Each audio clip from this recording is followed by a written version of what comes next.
Est-ce que vous imaginiez faire tout ça enfant? Est-ce que vous imaginiez devenir la meilleure ennemie des banques? En fait, on considère qu'il faudrait interdire, tout simplement, les acteurs financiers privés à financer, à soutenir telle ou telle activité. Point. On interdit bien certains pesticides ou certains moteurs pour l'industrie automobile, etc. Donc pourquoi, en fait, on n'aurait pas la même approche pour le secteur financier ? Bonjour et bienvenue dans ce nouvel entretien de la rubrique écologie de Blast. Aujourd'hui, je suis avec Lucie Pinson. Bonjour Lucie, merci d'être là. Alors, on vous surnomme la meilleure ennemie des banques ou la décarboneuse de banques. Vous êtes lauréate du prix Goldman pour l'environnement, donc il y a un peu l'équivalent du prix Nobel de l'environnement. C'est un prix qui a été créé en 1989 et qui se présente comme la plus importante récompense au monde dédiée aux militants engagés pour la protection de l'environnement et de la planète. Vous êtes la 4e en France à le recevoir. La dernière, c'était Claire Nouvian. Vous avez été décerné le 30 novembre 2020 pour avoir poussé des dizaines d'acteurs financiers à se désinvestir du charbon. Vous travaillez depuis 7 ans sur les liens entre finance et climat et vous êtes fondatrice et directrice générale de Reclaim Finance, qui a été créée en mars 2020, donc très récemment. L'objectif de Reclaim, c'est de limiter l'expansion des énergies fossiles nocives pour le climat en luttant contre leur financement, mais aussi de faire en sorte que la finance soit moins opaque parce que malheureusement, c'est devenu aujourd'hui un levier majeur pour transformer nos sociétés pour le pire ou pour le meilleur.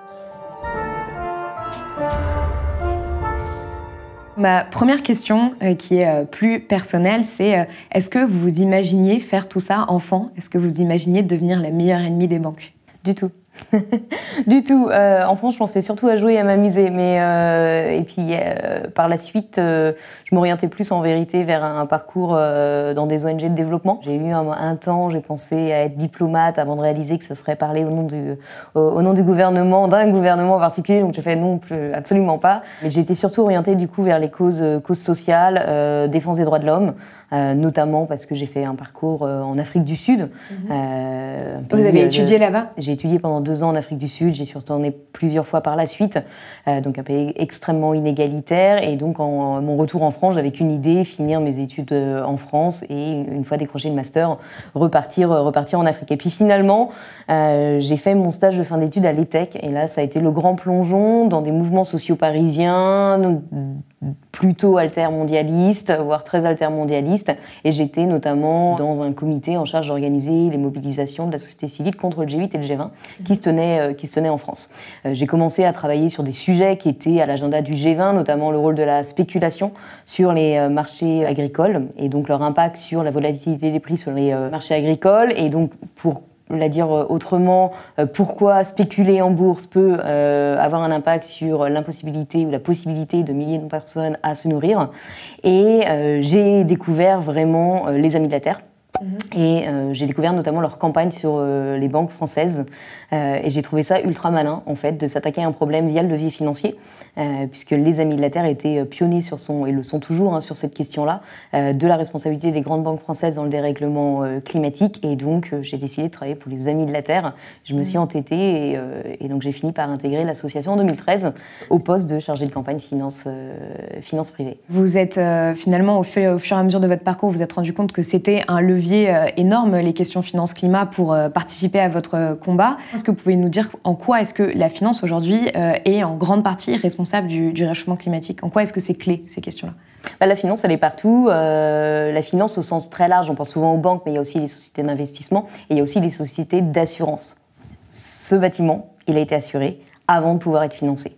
Et donc, aujourd'hui, le monde réel, il est façonné par les acteurs financiers.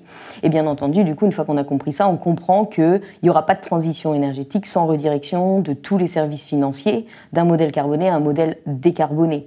Et c'est malin de s'attaquer à la finance parce qu'on est dans un contexte d'urgence climatique. On n'a que 9 ans aujourd'hui pour radicalement changer la manière dont on consomme et on produit de l'énergie pour limiter le réchauffement à 1,5 degré. Et on a des milliers d'infrastructures déjà en opération qu'il va falloir fermer. Et dont il va falloir anticiper la fermeture pour pouvoir accompagner les salariés dans cette transition-là. Et on a aussi des milliers de projets qui sont aujourd'hui sur la table et qu'il faut empêcher de se développer. Et on n'a pas le temps, on n'a pas les ressources pour s'attaquer à tous ces projets, soit en développement, soit déjà en opération, un par un. Et finalement, quand on gratte, on va se rendre compte que tous ces projets-là, on va retrouver tout le temps plus ou moins les mêmes grandes banques au niveau international, et notamment nos banques françaises, puisqu'en France, on a le 4e secteur bancaire le plus important au monde. Donc et le premier en Europe, et le premier secteur le plus investisseur dans les énergies fossiles en Europe. Tout à fait. Ça, c'était le chouette palmarès des banques françaises en 2020. On pourra y revenir. Et donc, ce que font BNP, Paribas, Crédit Agricole, Société Générale et Natixis comptent pour la transition énergétique au niveau international. Et on va retrouver la même chose du côté des assurances. Le secteur de l'assurance, c'est un secteur extrêmement concentré et très peu d'assureurs au niveau international sont en capacité d'assurer les entreprises des énergies fossiles et leurs projets, que ce soit des plateformes pétrolières, des centrales à charbon ou autres. Et parmi les 15 plus gros assureurs des énergies fossiles, on va retrouver AXA. Et comme les assureurs assurent des choses très risquées, des fois ils ont besoin de réassureurs. Et on a également en France un des réassureurs les plus importants au monde qui s'appelle SCOR. Et vice-versa, inversement, côté gestion d'actifs, on va également avoir Amundi, qui va être un des plus gros gestionnaires d'actifs au monde, qui est dans le top 10 des plus gros investisseurs, alors que les 9 autres sont tous américains. Donc voilà, s'attaquer à la finance française, c'est du bon sens lorsqu'on est engagé dans la lutte contre le dérèglement climatique. L'une des solutions, c'est un peu de couper le robinet, en quelque sorte. Pour vous, ça a commencé avec le charbon. Je le rappelle, le charbon, c'est la principale source d'énergie mondiale qui est responsable de 46% des émissions de CO2, mais aussi de 800 000 décès prématurés par an. Pourquoi en quoi a consisté votre combat sur cette question du charbon, par exemple, en particulier ? Alors, pourquoi le charbon ? En effet, parce que ça a un énorme impact sur le climat, alors que ce n'est pas un problème pour les acteurs financiers. C'est une toute petite partie de leur activité. Et d'ailleurs, les acteurs financiers français et au niveau international vont souvent mettre en avant le fait qu'on les embête pour une toute petite partie de leur activité. Oui, mais cette petite partie-là a un impact sur les populations et sur le climat qui est massif. Et donc, il y a déjà cette raison-là. C'est important d'arrêter le charbon. L'autre raison, c'est qu'en 2013, lorsque on a commencé à demander aux banques françaises d'arrêter le charbon, le mouvement climatique en France, il n'était pas tel qu'il est aujourd'hui. Il n'y avait pas des centaines de militants à descendre dans la rue. Le climat était presque un non-sujet. Il faut se rappeler qu'il y avait eu la COP de 2009 à Copenhague, qui s'est soldée par un échec, une gueule de bois, et le climat a disparu des priorités politiques et également n'était pas un sujet pour la population. Médiatique aussi, oui. Médiatique, voilà, etc. Et également, au niveau des Amis de la Terre, on n'était pas armés non plus, notre crédibilité n'était pas assise. Et donc, on ne pouvait pas aller voir les banques françaises pour leur dire, les banques françaises ou les autres acteurs financiers français pour leur dire arrêtez tout, les nouveaux projets d'énergie fossile sont incompatibles avec une trajectoire climatique viable, donc il faut tout arrêter d'un coup. Ils auraient ri au nez, ils ne nous auraient pas écoutés, on n'aurait pas eu d'écho dans l'espace médiatique, donc ça n'aurait pas marché. Donc il s'agissait de trouver une porte d'entrée et pas forcément s'attaquer à l'intégralité du secteur du charbon non plus. Notre première bataille, en vérité, ça a été de pousser Société Générale à se désengager d'un seul projet. D'accord. Un seul projet, une énorme mine de charbon en Australie qui s'appelait Alpha Coal et qui se trouvait dans un bassin totalement inexploité de charbon. Donc une aberration climatique lorsqu'on nous dit qu'il faut laisser les fossiles dans le sol, on ne peut plus ouvrir de nouvelles réserves de charbon. Là, il s'agissait non pas d'ouvrir une nouvelle mine, mais une nouvelle mine qui aurait facilité l'ouverture de tout un bassin de charbon non exploité. Et ce charbon, il avait en plus comme objectif d'être exporté à travers la Grande Barrière de Corail, site classé protection de l'UNESCO. Donc, il y avait une double aberration en plus pour la biodiversité, etc., etc. Bien entendu, les emplois, il y avait plein de scandales autour de ce projet-là. Et donc, ça a été notre première bataille, s'attaquer à une banque qui est impliquée dans un projet. Et puis, petit à petit, une fois qu'on a obtenu cette victoire-là, on a demandé aux banques françaises de s'engager à ne pas financer l'intégralité des projets dans cette zone. Et une fois qu'on a obtenu ça, on a pu demander encore quelque chose de plus important, un désengagement de tous les nouveaux projets de charbon. Puis, on s'est après attelé aux entreprises. Et ça, c'est vraiment important parce que, en fait, ce qui s'est opéré, c'est non seulement que nous, on a renforcé le mouvement climat et on a assis une légitimité, puis également renforcé le rapport de force en notre faveur. Mais ce qu'on a aussi fait, c'est qu'on a poussé les banques à reconnaître qu'elles ne pouvaient plus financer tous les projets qui leur étaient présentés, mais qu'elles devaient au contraire faire le tri entre les bons projets et les mauvais projets. Et juste obtenir cette prise de conscience, changement de paradigme, et ce changement de paradigme au niveau des banques, lorsque Crédit Agricole, en mai 2015, annonce « j'arrête de financer toutes les nouvelles mines de charbon », c'est un petit Big Bang quand même qui est en train de se passer. C'est qu'un acteur privé est en train de dire « en fait, j'arrête tout, ça peut être rentable ou pas, je m'en fiche, j'arrête tout ». Rentable, pas forcément sur la durée, mais il y a de l'argent à se faire quand même sur le moment. Et donc ça a aussi permis d'asseoir le sujet de la responsabilité de la finance sur le climat. Et bien entendu, ça nous a permis après, par la suite, de continuer la bataille, parce que après la COP 21, les banques françaises voulaient absolument dire non mais c'est bon, le charbon c'est fini, c'est derrière nous. Donc nous on était non en fait. Vous avez des politiques qui couvrent 10% de vos financements, ça c'est sûr, des critères qui vous permettent d'évaluer vos décisions de financement sur les 90% restants. Mais nous, ce qu'on veut, c'est que ces 90% restants, ils disparaissent. Et donc, on a maintenu la pression chaque année. Alors, quelles sont justement vos méthodes, de façon générale, depuis 7 ans, et on reviendra sur le cas particulier de Reclaim Finance, mais pour vous faire entendre, justement, des acteurs financiers? Alors, après la COP, il nous a fallu vraiment nous former sur la réalité du secteur du charbon et sur les entreprises qui le constituent, de manière à être extrêmement prescripteur sur ce qu'on attendait des acteurs financiers français en termes de politique. Il ne s'agissait pas de dire, de lancer un anathème, vous êtes des pollueurs et arrêtez le charbon. Oui, il fallait être extrêmement prescriptif sur, on vous demande d'adopter tel et tel critère, de les contrebalancer avec tel autre, de manière à avoir une politique. On va souvent reprocher au mouvement climat, d'ailleurs, parfois de simplement dénoncer sans proposer de contre-proposition ou d'avoir de revendications claires. Voilà.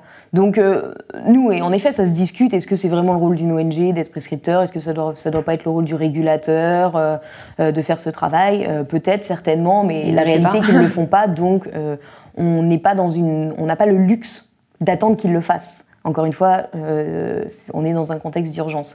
Donc on s'est mis au travail là-dessus, on a été aidé bien entendu, on travaille en réseau, donc on a été aidé par notre partenaire allemand qui s'appelle Urgewald, qui a fait un boulot fantastique d'analyse de l'intégralité du secteur du charbon.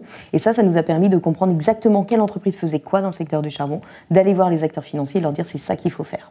Et lorsqu'on leur dit c'est ça qu'il faut faire, on leur présente pas mal d'arguments. Non seulement on a les solutions, mais il faut expliquer pourquoi adopter ces solutions, les mettre en place.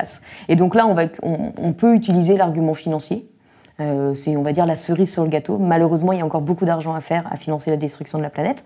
Donc l'argument financier n'est pas notre premier argument. Notre premier argument est de leur rappeler déjà la réalité des impacts de leurs activités. Parce que c'est aussi notre boulot de faire en sorte que cette finance qui est complètement déshumanisée, dépolitisée, se repolitise. Et ça fonctionne, ça ? Alors ça fonctionne pour, en tout cas, capter l'attention des personnes qu'on a en face de nous. Parce que ça reste des hommes, des femmes. C'est d'abord un lien humain et de rappeler les conséquences derrière les chiffres. Sachant qu'on parle à des mastodontes. BNP, c'est une des plus grandes banques au monde, qui est active dans plein de pays. Nous, on parle à quelques personnes à l'intérieur de BNP. Si ces personnes-là ne sont pas convaincues qu'elles doivent faire monter le sujet en interne, en fait, on ne peut rien faire. Donc, il nous faut déjà capter l'attention des personnes en face de nous et les pousser à faire quelque chose, à se saisir du dossier. Mais lorsqu'on leur présente les impacts de leurs activités, c'est pas seulement pour les convaincre, c'est également pour leur présenter les risques d'avoir l'histoire de leur hypocrisie en matière climatique déballée publiquement, bien entendu. Oui, parce sur que les enjeux de réputation aussi. Voilà, le dialogue, il tient un certain temps. Et nous, c'est vrai qu'on lance pas de campagne publique sans avoir d'abord discuté. Non seulement parce qu'on considère que c'est meilleur pour pérenniser la relation sur le long terme, mais c'est également parce qu'on a autre chose à faire en fait, que lancer des campagnes publiques et mettre des militants dans la rue. Donc en fait, si des petites victoires peuvent être arrachées par la négociation et par peut-être, et on peut mettre ce mot-là, la menace d'un lancement d'une campagne publique, et tant mieux en fait. Ça nous est arrivé en 2015, je me souviens, après que Crédit Agricole et décidé d'arrêter les mines de charbon, et la question qu'on s'est posée, c'est et maintenant on fait quoi? Et beaucoup se seraient dit je vais aller demander à BNP de faire la même chose. Et en fait non, on a lancé une campagne publique contre Crédit Agricole, qui était pourtant la meilleure banque au monde sur le sujet du charbon, pour lui demander d'arrêter également les centrales. Et on a pointé son hypocrisie parce que la banque était impliquée dans un projet de centrale à charbon en Croatie. Et à ce moment-là, en fait, on a écrit un rapport, on l'a envoyé à la banque. On lui a dit vous avez 2 mois pour prendre un engagement. Si vous ne prenez pas d'engagement, le rapport il deviendra public. Et en effet, la banque aurait bougé, on aurait déchiré le rapport, on aurait travaillé un peu pour rien, mais pas pour rien, vu que finalement on aurait eu le résultat. Mais du coup, on travaille tout ce qu'on peut en privé avant de lancer une campagne publique. Et bien entendu, la raison pour laquelle les acteurs financiers bougent est en premier lieu leur réputation. Leur réputation, la défense de leur image, dans laquelle ils ont investi beaucoup d'argent. Un logo, ça coûte cher. D'ailleurs, certaines banques ont changé envers leur logo. Les spots publicitaires, etc. Ces banques ont bien compris que le dérèglement climatique est une des préoccupations premières de leurs clients, de leurs salariés, que leur capacité à attirer les meilleurs salariés demain, mais également à garder leurs clients, dépend aussi de ce qu'ils font sur le climat. Et donc, être attaqué par des rapports qui démontrent que derrière leur beau discours, la réalité des pratiques est bien plus sombre que ce que les banques disent, eh bien, ça les fait bouger, ça les fait réagir. Donc vous avez la négociation, il y a ce qu'on appelle le name and shame, etc., les campagnes aussi que vous pouvez faire et les actions que vous pouvez faire aussi devant les banques. Mais est-ce que parfois, justement, tout ça ne participe pas à une forme de greenwashing, c'est-à-dire de permettre... Enfin, qu'est-ce que vous répondriez aux gens qui pourraient se dire, mais en fait, vous permettez aux banques de verdir leur image et vous pactisez avec le diable en quelque sorte, parce qu'on voit bien aussi que derrière, parfois les banques utilisent ça et sont très hypocrites.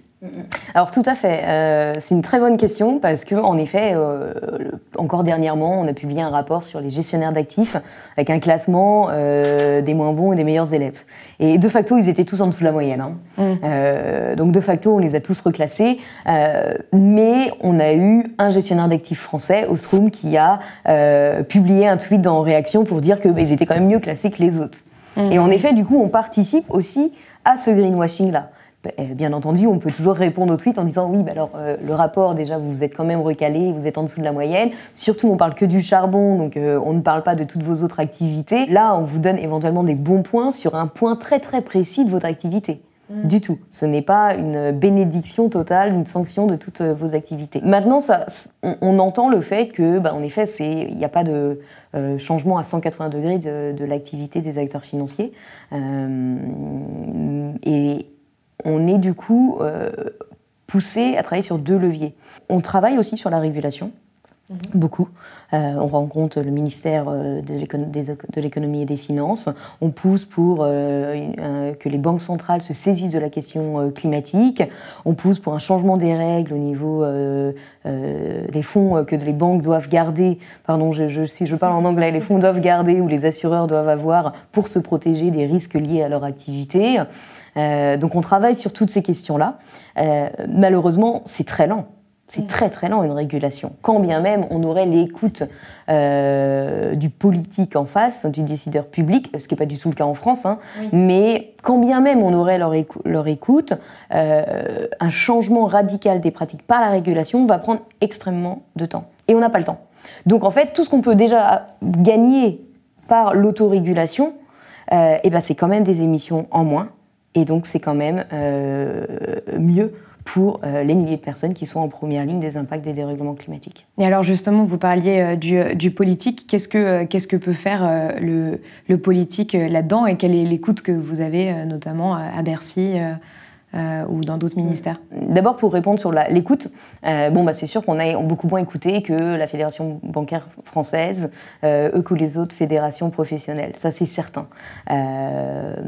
Maintenant, ça ne veut pas dire qu'on ne pousse pas pour un changement de pratique. Donc là, il y a plusieurs choses qu'on peut faire. Il faut d'abord revenir peut-être sur le b.a.-ba, qui serait totalement insuffisant, mais qui serait déjà une première étape. C'est faire preuve de transparence. Imposer la transparence par les acteurs financiers sur la réalité de leurs pratiques. Qu'ils publient, non pas leurs données sur leur financement aux énergies renouvelables, ça ils le font, mais qu'ils publient granulairement les financements, les couvertures d'assurance, les investissements qu'ils ont à Total, à Shell, à BP, etc. Ça, il faut aller vers ça. Absolument, pour permettre aussi à tout à chacun de faire son avis et de prendre ses clics et ses claques et d'aller voir s'il n'y a pas une banque plus verte ailleurs.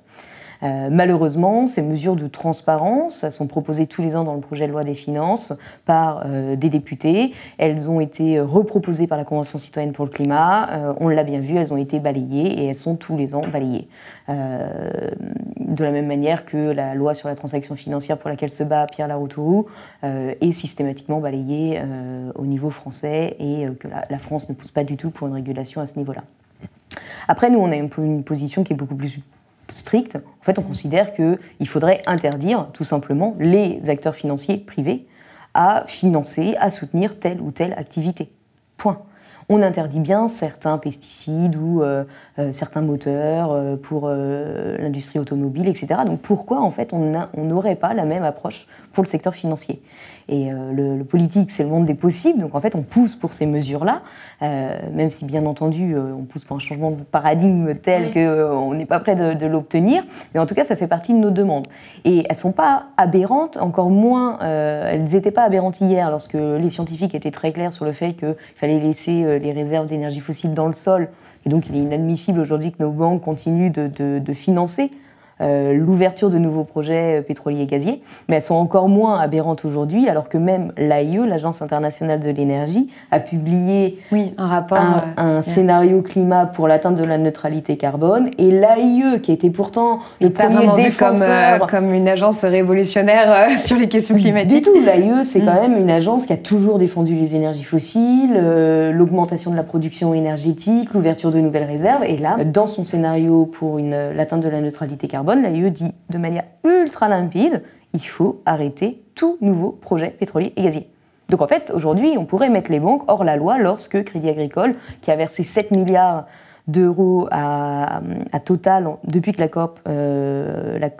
depuis la COP 21, depuis l'adoption de l'accord de Paris, eh ben, on pourrait considérer que ces financements-là sont illégaux tant que Total s'entête dans sa stratégie de croissance de sa production d'hydrocarbures. Donc ça passerait par quoi ? Par des sanctions financières ? Ça pourrait passer par des sanctions financières, ça pourrait passer par une interdiction toute bête déjà, mais les sanctions financières, elles sont intéressantes et on les pousse notamment pour les politiques adoptées par sur le secteur du charbon. Parce qu'il faut revenir à ce qui s'est passé. Il y a eu une pression qui a été mise, il y a eu une pression, il faut reconnaître, il y a eu une pression de la part de Bercy et des ONG et des régulateurs sur les acteurs financiers privés ces 2 dernières années pour qu'ils adoptent des politiques de sortie du secteur du charbon.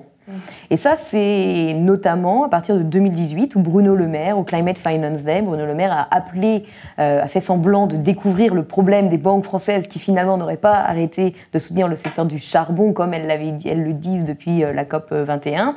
Et donc Bruno Le Maire, obligé de réagir par la publication d'un rapport d'Oxfam et des Amis de la Terre, en amont de cette grande messe médiatique de la finance verte, eh bien, est obligé de dire c'est inadmissible, je vous demande à tous d'arrêter le charbon immédiatement, sinon je vais vous y contraindre. Ça, c'était intéressant, je vais vous y contraindre. Bon, bien entendu, Bruno Le Maire est vite revenu sur sa promesse de contrainte. Et aujourd'hui, on voit bien, 2 ans après, il y a eu un autre Climate Finance Day où Bruno Le Maire a tout dit. On voit qu'il a tout compris.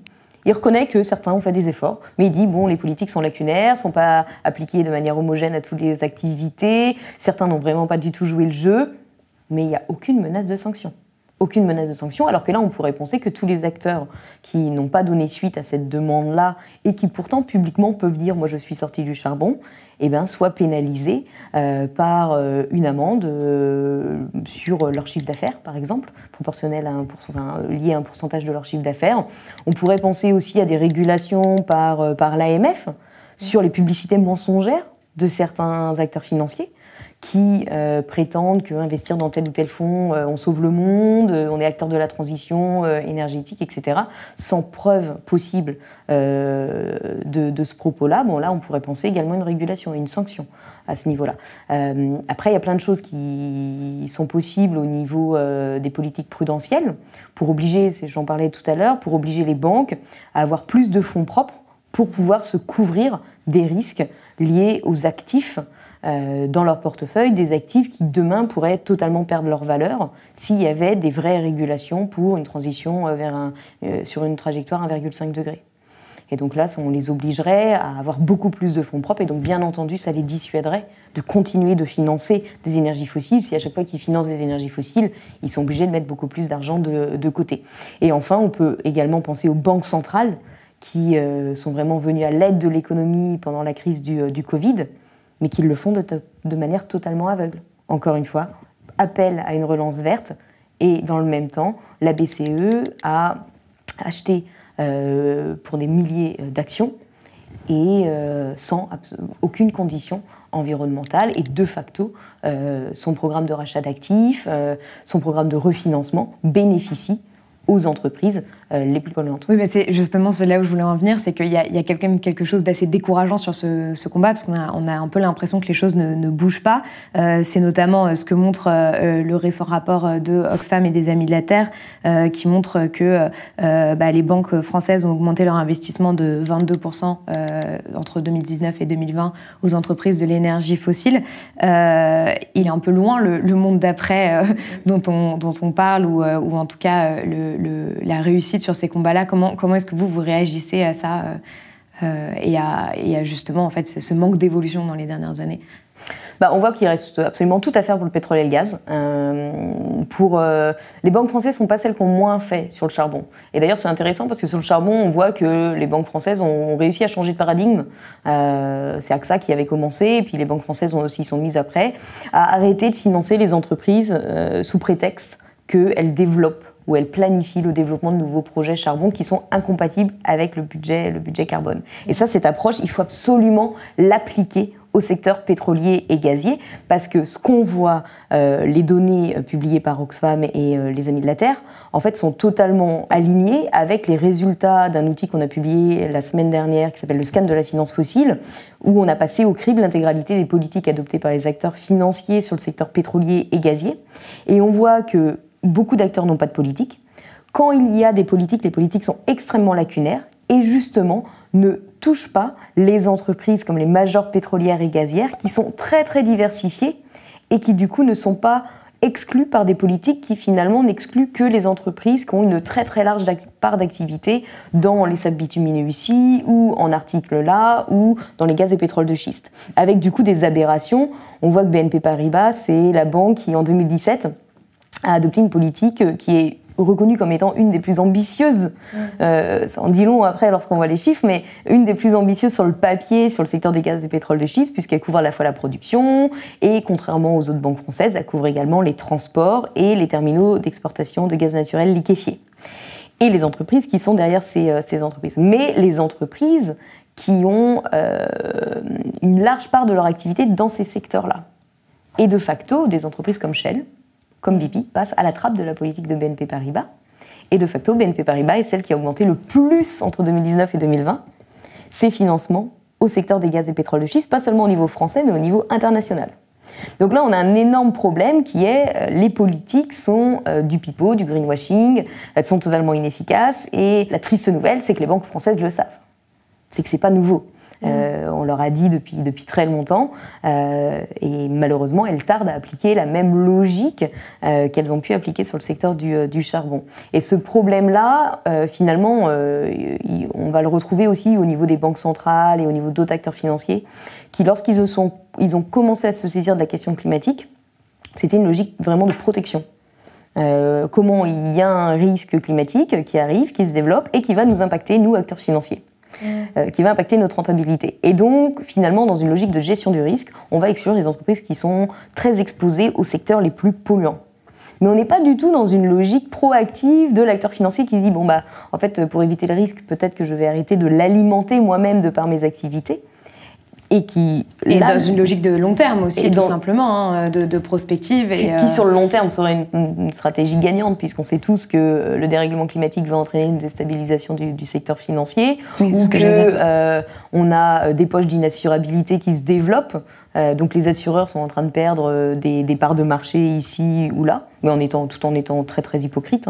On a des assureurs, donc notamment je pense là à Liberty Mutual, un assureur américain, qui se désengage de la côte ouest des États-Unis à cause des feux, de la côte est à cause des ouragans tous les ans, donc laissant les particuliers dans l'impossibilité de s'assurer et donc augmentant les inégalités dans ces zones-là, parce que ceux qui ont de l'argent, c'est pas grave, ils vont déménager, mais ceux qui n'ont pas d'argent, ils vont rester là-bas et ils vont plus être assurés. Mais dans le même temps, Liberty Mutual continue d'assurer les gros pollueurs, l'industrie du charbon, tutti quanti. Et donc ça, ces aberrations-là, malheureusement, c'est ce à quoi il faut absolument s'atteler pour pousser les acteurs financiers à avoir une logique vraiment de prévention de l'impact et arrêter qu'ils alimentent, qu'ils donnent des chèques sans condition aux entreprises qui développent des nouveaux projets qui sont incompatibles avec le budget carbone, comme l'a dit l'AIE. Du coup, quelles sont pour vous les prochaines étapes là avec Reclaim Finance pour continuer à mener ce combat-là et essayer d'avoir le plus d'impact possible à votre échelle? Alors les prochaines étapes, c'est bien entendu, on va maintenir le scan de la finance fossile et on sort d'une période d'assemblée générale où on a posé des questions à toutes les banques françaises sur leur politique dans le secteur pétrolier et gazier. Malheureusement, elles ont tous fait le dos rond et répondu à côté. Donc on va intensifier la pression sur ces acteurs-là pour les pousser d'ici la fin de l'année et avoir des politiques plus ambitieuses sur les secteurs les plus risqués, donc les gaz de schiste, sables bitumineux et l'Arctique, mais pour les pousser à avoir une logique d'exclusion des entreprises qui s'y développent. Et donc là, on a nos yeux sont tournés sur l'AG de Total. Qui se tient à quelle date ? Le 28 mai. Le 28 mai, d'accord. Qui se tient le 28 mai et qui Total demande à ses actionnaires de se prononcer sur un faux plan climat. Et bien entendu, là on est en train de mettre les bouchées doubles pour appeler les actionnaires à voter contre le plan climat de Total, puisque voter pour serait valider la stratégie d'expansion dans la production d'hydrocarbures de la major pétrolière et gazière française. Et là vraiment, on touche vraiment à... C'est le symbole de l'hypocrisie de certains acteurs financiers français. On a des acteurs financiers français, pour ne pas les nommer, notamment AXA, qui fait partie de toutes les coalitions qui se disent engagées pour l'atteinte de la neutralité carbone. AXA lui-même s'est engagé à aligner son portefeuille sur une trajectoire 1,5 degré. À moins d'être doté d'une baguette magique, il ne sera pas possible pour AXA d'atteindre ces objectifs-là si les entreprises de son portefeuille, dont fait partie Total, ne s'aligne pas sur ces objectifs. Or, encore une fois, l'AIE a été très claire. Atteindre de la neutralité carbone, ça veut dire plus de nouveaux projets pétroliers et gaziers. Or, Total se développe en Afrique, est en train d'ouvrir un nouveau bassin pétrolier, projet Tilanga, avec le plus long pipeline ICOP, qui lui vaut d'ailleurs d'être poursuivi en France par l'association Survie, les Amis de la Terre.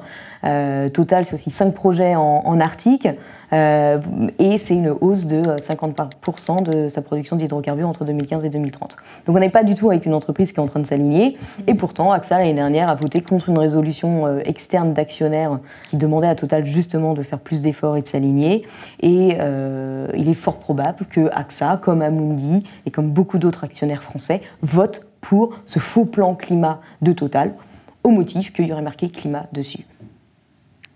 Et alors justement, c'est quelque chose qu'on n'a pas encore évoqué, il y a quand même un sentiment d'impuissance quand on vous écoute. Les personnes, les citoyens, les citoyennes à l'échelle individuelle ne peuvent pas forcément faire grand-chose, mais en tout cas, y changer grand-chose, avoir un impact énorme sur ce que vous racontez, mais qu'est-ce qu'une personne comme ça qui nous écoute peut faire à son échelle, déjà pour que son argent n'aille pas financer des projets ultra polluants ou justement des projets d'investissement dans les énergies fossiles? On a plein d'alternatives aujourd'hui qui se développent, c'est assez passionnant. Il y a des néobanques qui se développent, notamment Helios, qui promet un modèle de financement sans énergie fossile.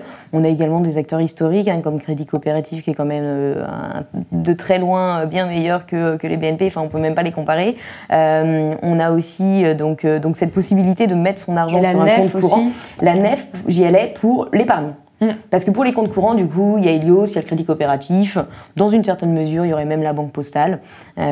Pour l'épargne, il y a la possibilité de contribuer au développement de projets sociaux, culturels, bons pour l'environnement, en mettant son argent sur les comptes à terme de la NEF. La NEF ne fait que de l'épargne, mais ses livrets sont excellents. Et puis après, pour ceux qui veulent qui veulent aller plus loin et investir directement en fait dans des projets dans lesquels ils croient, qui sont bons pour les territoires, des projets non seulement de défense de l'environnement, mais aussi qui luttent contre l'exclusion sociale, etc. Eh bien, il est possible de les trouver sur la plateforme Rift, où il y a énormément de choses. Sur lita.com. Lita, pardon. Rift, c'est pour voilà, d'abord on fait le constat et après on va chez l'ITA et là on peut. RIF, c'est pour scanner son livret d'épargne et comprendre quel impact il a, et ensuite l'ITA.co pour investir sur des projets. C'est la prise de conscience et après c'est l'action. Et donc oui, voilà, sur l'ITA il y a plein de choses. Vous pouvez notamment mettre votre argent à énergie partagée pour soutenir le développement d'énergie renouvelable citoyenne, c'est important, en France. Donc ça, il y a toutes ces choses-là qui sont disponibles dès maintenant. Par contre, il faut être très très clair, ça ne va pas suffire. Bien sûr. Être l'écolo parfait le dimanche, c'est très bien. Et il faut le faire. Ça inspire d'autres personnes à côté, ça a un impact quand même, ça envoie des signaux très très forts aux acteurs mainstream du marché sur le fait qu'ils doivent changer. Par contre, toujours avoir en tête, contexte d'urgence climatique, ceux qui font la transition et qui vont décider ou non de notre capacité à tenir l'objectif 1,5 degré ou même 2 degrés, ce sont les grosses institutions financières. Ce sont les BNP, c'est les Amundi, c'est les AXA. Et donc là, il faut soutenir des associations qui se battent au jour le jour sur ces sujets-là. Reclaim Finance, les Amis de la Terre. Il faut soutenir les médias qui en parlent, comme Blast. Il faut également... et soutenir, ça peut être plusieurs choses. Ça peut être à la fois... devenir bénévole. Devenir bénévole. On recherche beaucoup de bénévoles. Alors c'est pas toujours très drôle notre travail, mais on recherche des bénévoles. Vous pouvez nous suivre sur les réseaux sociaux et nous soutenir lorsqu'on diffuse de l'information ou signer une pétition. Ça compte, ces choses-là. On pense que c'est un peu usité comme mode de mobilisation, mais les pétitions, ça reste des modes d'action intéressants. Et puis bien entendu, soutenir les mobilisations citoyennes. Alors là, c'est pas chez Reclaim Finance que ça se passe. Mais c'est chez d'autres associations qui sont affiliées aux Amis de la Terre, comme Reclaim Finance. Rejoignez Alternatiba, rejoignez ANV COP21 et participez aussi à la désobéissance civile, qui est une stratégie extrêmement complémentaire à tout le travail qu'on peut mener à Reclaim Finance et sans laquelle on ne pourrait pas avancer. Alors justement, j'ai une dernière question. J'aimerais vous demander... Du coup, quel est votre objectif à long terme et comment est-ce que quel est votre monde idéal, c'est-à-dire voilà en 2050, donc c'est l'objectif neutralité carbone en 2050. Pour vous, sur vos questions, à quoi pourrait ressembler le monde idéal en 2050? Alors, j'ai pas de monde idéal. Moi, je suis très tournée vers l'urgence et l'action immédiate pour déjà éviter de casser trop d'œufs. Mais idéalement, c'est sûr que c'est un monde résilient déjà. Sans fermeture de frontières. Ça, c'est vraiment la chose qui me mobilise le plus, c'est que le dérèglement climatique, ça va être d'une violence sociale et humaine effroyable, et ça, je souhaite l'empêcher. Absolument. Donc ça serait un monde plus humain, plus solidaire. Ça fait peut-être niais de le dire, mais en tout cas, voilà, si on n'a pas ces idéaux-là et ces objectifs, on arrête tout. Maintenant, il faut bien avoir en tête que c'est pas du noir et blanc. En fait, on va pas forcément y arriver, et c'est pas grave en fait. Il faut quand même se saisir des sujets et faire tout ce qu'on peut pour limiter la casse, parce que ce sera toujours mieux. On n'a pas le luxe, encore une fois, d'attendre une révolution, un grand soir. Oui, c'est ce que disent beaucoup. Chaque demi-degré compte, et donc chaque petite victoire qui y mène compte. C'est ça. Voilà, et ça nous rapproche de l'objectif. Alors oui, c'est pas assez. Oui, il y a des profiteurs à côté, mais il faut quand même aller vers ça. Et donc vraiment garder en tête ces idéaux pour lesquels on se bat. Voilà, comme une petite étoile qui nous guide. Qu'est-ce qui vous rend optimiste aujourd'hui ?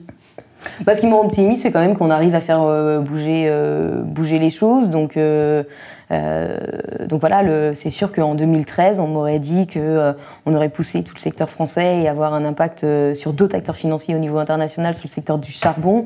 Eh ben, j'y aurais pas cru. L'annonce de l'AIE, il y a 2 jours, qui reconnaît noir sur blanc qu'il faut arrêter les projets pétroliers et gaziers, ça, c'est des excellentes nouvelles. Ça veut dire quand même qu'on est capable de faire changer même les plus vieux dinosaures des énergies fossiles pour les ramener à la réalité.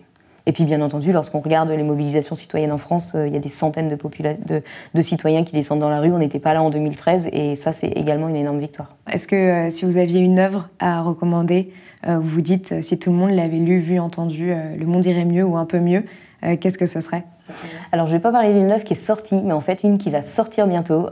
Alain Grandjean, qui travaille beaucoup sur la finance et le climat, va bientôt publier un livre. Je n'ai pas le nom. D'accord. Donc, le prochain livre d'Alain Grandjean. Mais le prochain livre on le mettra Grandjean. en lien de l'entretien. Voilà. Merci beaucoup, Lucie Pinson, d'être venue sur le plateau de Blast. Et on vous mettra tous les liens pour aller plus loin sur cet entretien et comprendre tout ce dont on a parlé.